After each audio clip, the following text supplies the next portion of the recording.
Bonjour, bonsoir, bienvenue à vous tous dans cette vidéo-là aujourd'hui.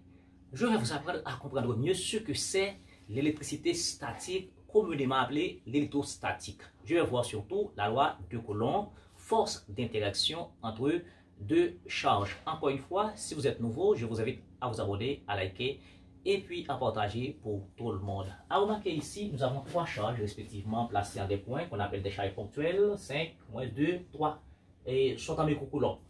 Maintenant, dans la première question, on vous dit de trouver la force résultante sur moins 2. Ça veut dire 3 et 5 vont exercer réciproquement des forces, n'est-ce pas, sur moins 2 coulombs. Et pareillement, on va déterminer la force résultante sur 5 microcoulombs.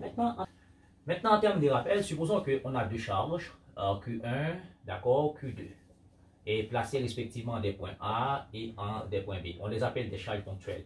Eh bien, la charge Q1 et Q2 vont exercer réciproquement des actions l'une sur l'autre.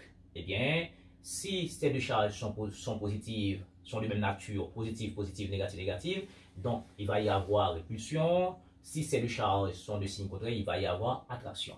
Eh bien, imaginez que Q1 positive, Q2 négative, donc il va y avoir attraction. Maintenant, à supposer que Q1 exerce une force sur Q2. Dans ce cas, Q2 va subir l'action. Eh bien, étant donné que c'est une force aura un sens, un point d'application, une direction, un module, et une grandeur. Dans ce cas, et la force qu'exerce Q1 sur Q2 donc, va avoir pour origine le point d'application de Q2 qui va se diriger, puisqu'il va y avoir attraction. Donc, on va avoir là Q1 sur Q2.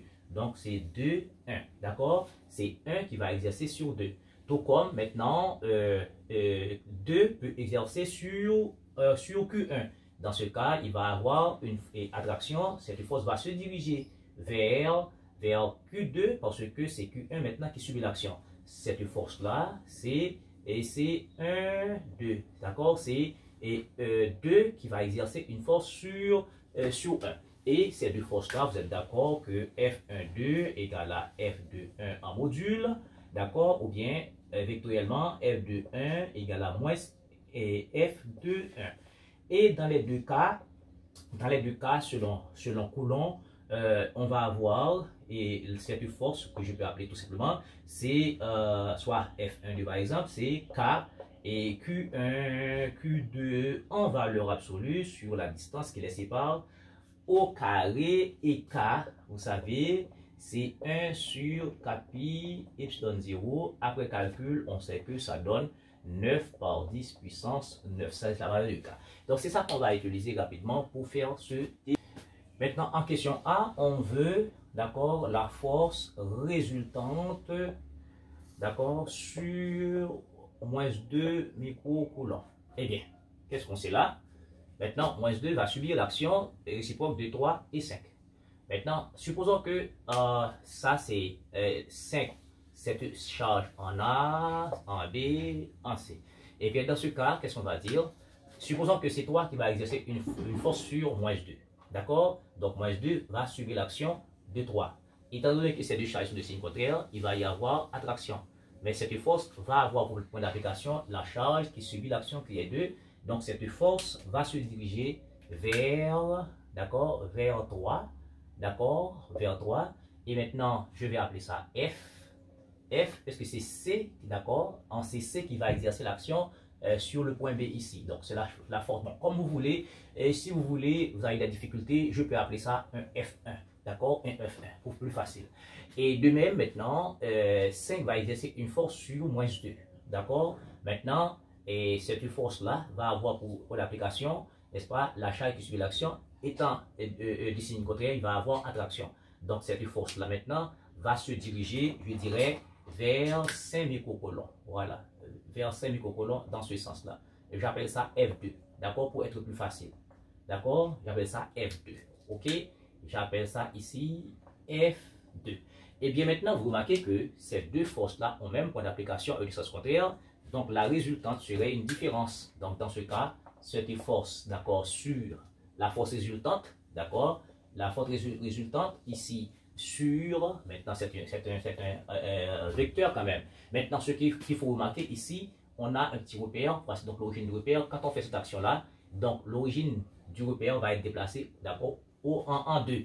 Dans ce cas, lorsqu'on est à droite, on est positif, lorsqu'on est à gauche, on est négatif. Dans ce cas ici, puisque en ce point-là, ici, d'accord, c'est comme si on a le petit repère qui est là. Donc ici, ça c'est Y, ça c'est X. Maintenant, on est à droite, on est à gauche. Dans ce cas, on va avoir F1, d'accord, F1 qui est à droite, moins F2 qui est à gauche. Que je peux écrire autrement, je peux dire c'est F1 en module fois un vecteur unitaire I. Tout comme je peux dire là également, c'est F2 fois un vecteur unitaire I parce qu'on se dirige vers l'axe des abscisses. Maintenant, il faut déterminer F1. F1, c'est quoi? C'est la force qu'exerce 3 sur moins 2.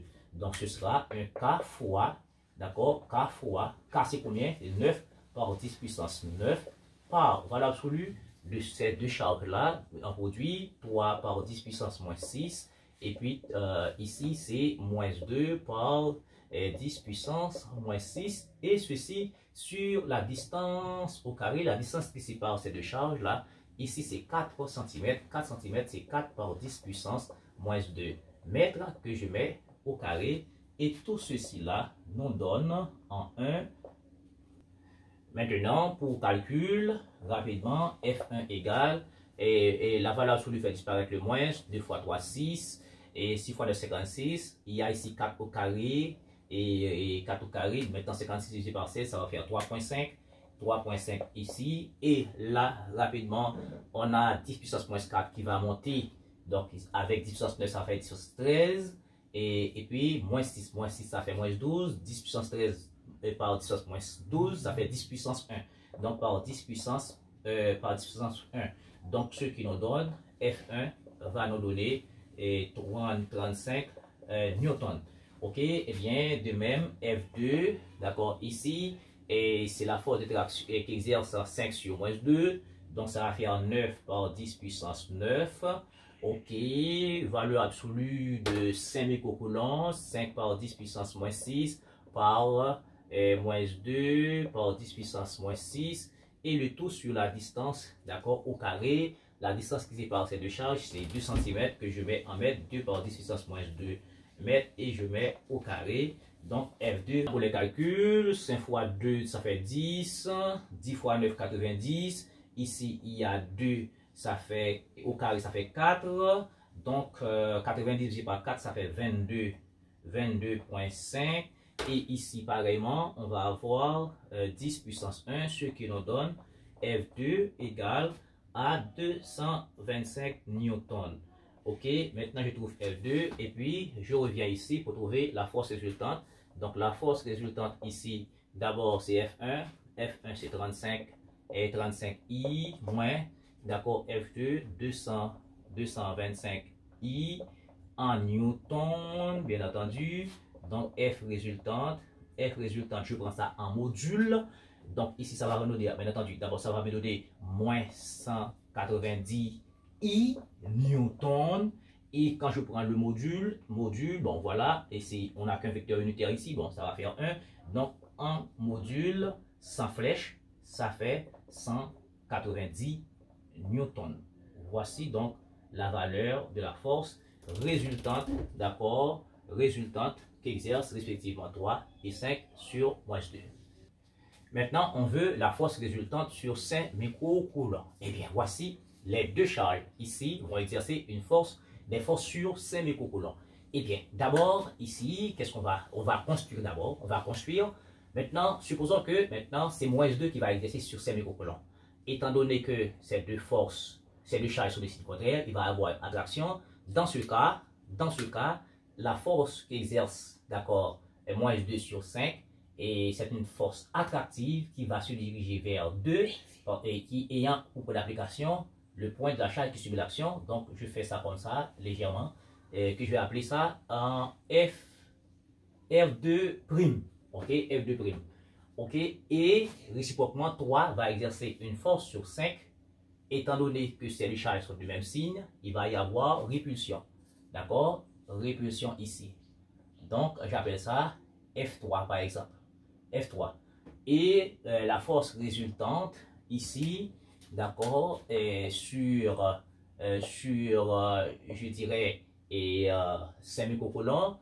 Étant donné que, regardez, ces deux forces sont de signes contraires, et il y a un même point d'application ici, c'est comme si je déplace le repère en ce point-là, d'accord, en ce point-là. Donc, quand on est à droite, d'accord, positif, à gauche, négatif, donc ça va faire F'2, d'accord, moins F3, et voilà, ou bien en module, et autre écriture, c'est F2, d'accord, prime, I, moins F3, d'accord, et puis I. Maintenant, vous êtes d'accord que F'2, c'est égal à F2. Regardez, c'est la même, et moins 2 exerce sur 5, 5 exerce sur moins 2, c'est la même chose. Donc ça fait F2, donc pas besoin de calculer, et ça a donné 225 newtons. Maintenant, notre devoir, c'est de déterminer F3. F3, ça va être 9 par 10 puissance 9 par en valeur absolue. Et maintenant, c'est ça, d'accord? Ici. Donc, c'est 5 par 10 puissance moins 6 par 3 par 10 puissance moins 6, d'accord? Sur la distance au carré. Maintenant, la distance de 3 en 5, ici, nous avons 4, nous avons 2, ça fait 6. Attention! Donc, ça va faire 6 par 10 puissance moins 2, ceci là, au carré. Maintenant, pour les calculs, 5 fois 3, 15, fois 9, ça fait 135. 135 divisé par 6 au carré, ça fait 3,75. Et ceci, c'est la même chose. Et on va avoir un 10 ici. Donc, ce qui fait exposant 1. Donc, ça va faire F3 va être égal à 37,5. Et je dirais Newton. D'accord? Et je vais placer ça ici. F résultante. Ici, ça va nous donner F2', c'est ça qu'on avait là. D'accord, 2,25. D'accord, 2,25. Et I moins F3, 37,5. I, donc ce qui nous donne F résultante, ça fait ici. Ça fait ici 187,5. D'accord, I, ok, en newton, ou bien résultante en module, ça fait 187,5 newton. Voilà pour nos calculs.